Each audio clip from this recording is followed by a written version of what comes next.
ग्रामविकास मंत्री जयकुमार गोरे यांच्यावर गंभीर आरोप करणाऱ्या महिलेला खंडणी प्रकरणात सातारा पोलिसांनी अटक केली आहे। हे मिटवण्यासाठी 3 कोटी रुपयांची तिनं मागणी केली होती।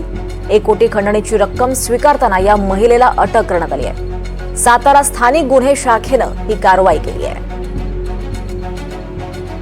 दरम्यान यावरून विरोधकांनी आता जोरदार टीका करायला सुरुवात केली आहे। त्या महिलेकडे अशी कोणती माहिती होती की तिला 1 कोटी दिले, असा सवाल रोहित पवारांनी उपस्थित केलाय।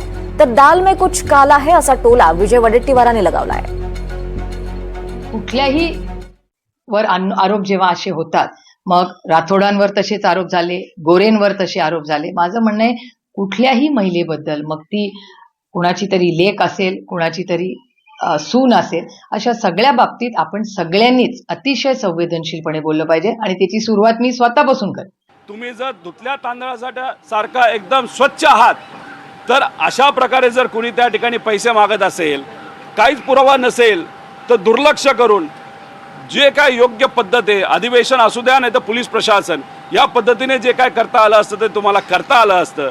पण पैसे पाठवता त्याच्याबरोबर आपण जर बघितलं की जर कोर्टामध्ये सुद्धा गोरे साहेब जे आहेत ते कोर्टातून बाहेर कसे निघू शकले, कारण का ती महिला आणि त्यांनी एक कुठंतरी एक करार त्या ठिकाणी केला होता की त्या महिलेला कोणी त्रास देणार नाही।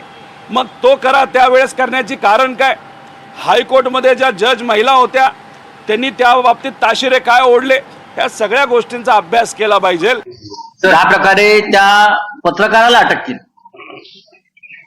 ज्या प्रकारे तुषार खरातला अटक केली, त्याच प्रकारे त्या महिलेला अटक केली। कायद्याचा पूर्णपणे गैरवापर आहे, मिसयूज ऑफ पॉवर।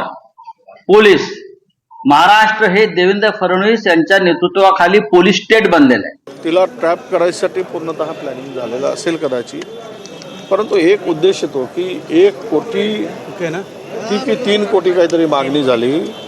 हे 3 कोटी मागण्यासारखं प्रकरण काय आहे नेमका? 3 लाख आमचं समजू शकतो, पण 3 कोटीचं प्रकरण आहे। नेमकं प्रकरण काय? कशामुळे 3 कोटी मागितली आणि कशामुळे यांनी 1 कोटी देण्याचं हे केलं आणि कशामुळे ती ब्लॅकमेल करत होती? तो कुछ तो दाल में काला होगा या दाल ही काली होंगी। दाल में काला होगा किंवा दाळच काळी असेल, काहीतरी गडबड आहे।